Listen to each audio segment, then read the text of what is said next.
Hey y'all, my name is McDonald, and I'm a recent CSU graduate of their veterinary medicine program.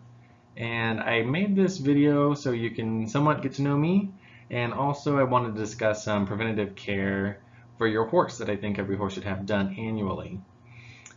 So a little bit about me. I'm from the Pueblo area, born and raised. My family has a cattle ranch, and I grew up doing that, which sparked my passion for veterinary medicine. And I followed my dreams and made it my own.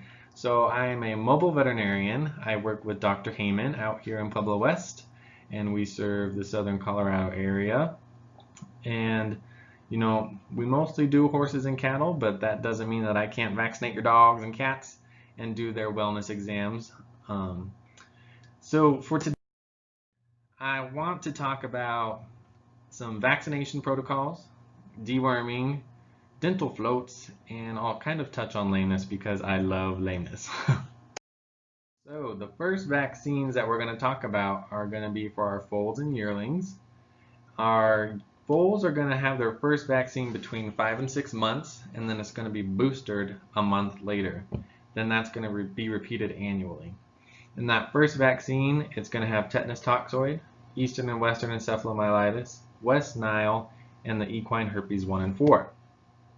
The next set of vaccines are going to be equine influenza. That's an intranasal vaccine that's going to be given at 9 and 11 months, and then repeated every 6 months, so twice a year. And the rabies vaccine is something that is not commonly done in the past, but I really stress that people get the rabies vaccine. It's one of those things that's just getting worse with time. There's already been 3 animals in Colorado that have had rabies this year. One was a bull in Rye, Colorado, and it's just one of those things that there's not a treatment for rabies.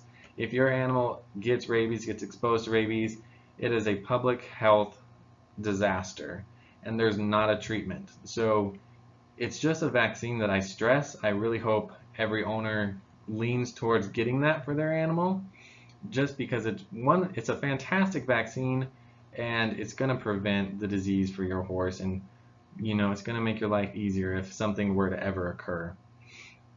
The strangles vaccine is another vaccine that I have a hard time with. It's one of those risk assessment vaccines.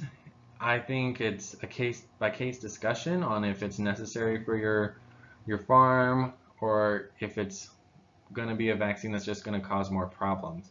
It is very reactive, and it can in fact cause abscessations just by giving the vaccine.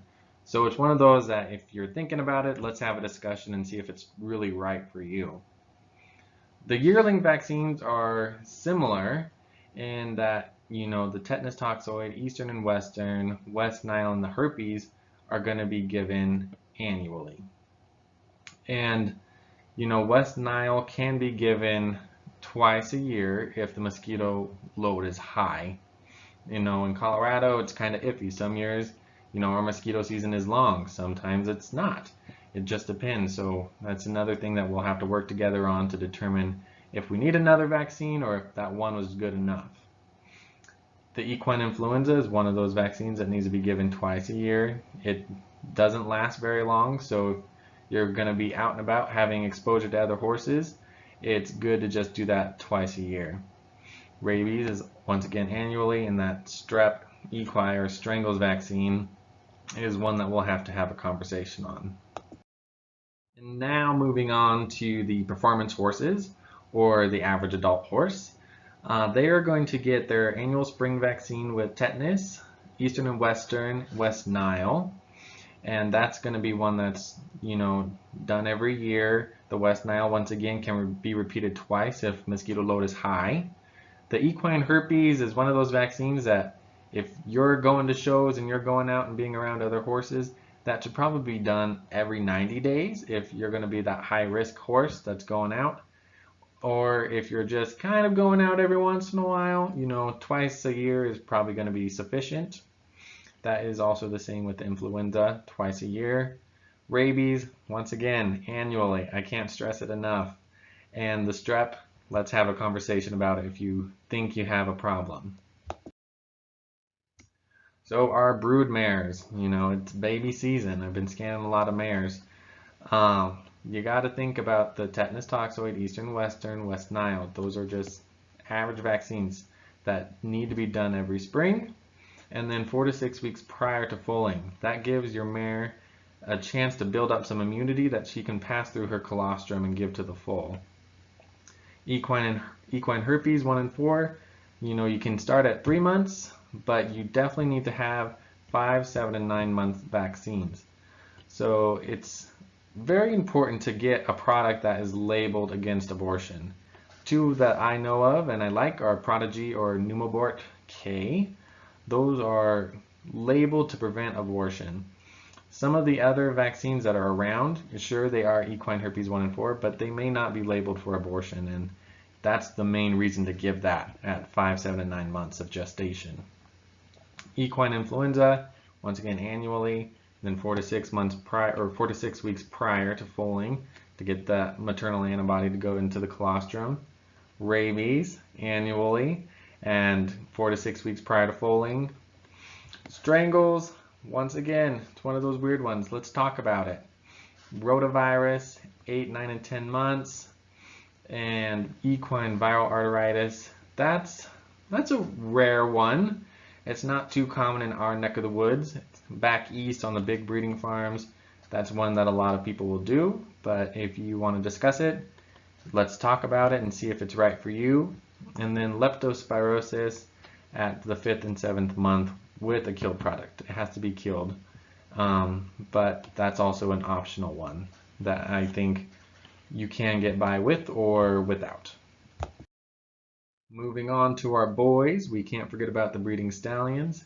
Very important to give them their annual vaccine with tetanus toxoid, Eastern and Western and West Nile.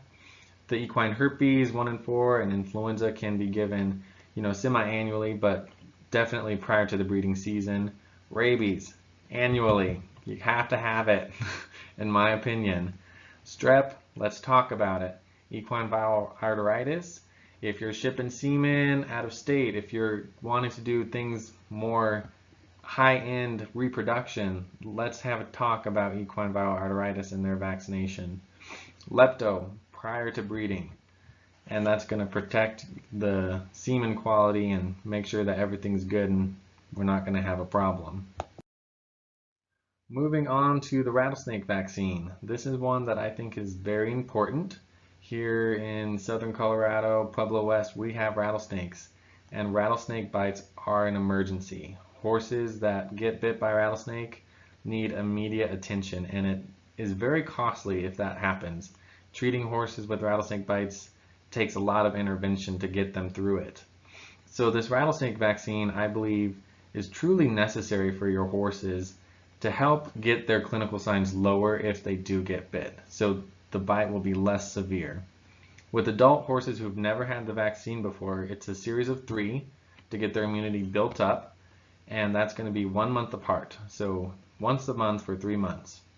Then after that, you can get away with an annual booster. The label on the vaccine says twice a year, so every 6 months, but the vaccine is somewhat made for the rattlesnakes in Texas, which, their season is much longer than ours.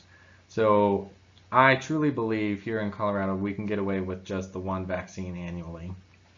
With the foals, they can start their series of 3 at 6 months of age or older, and then they'll also need that annual booster.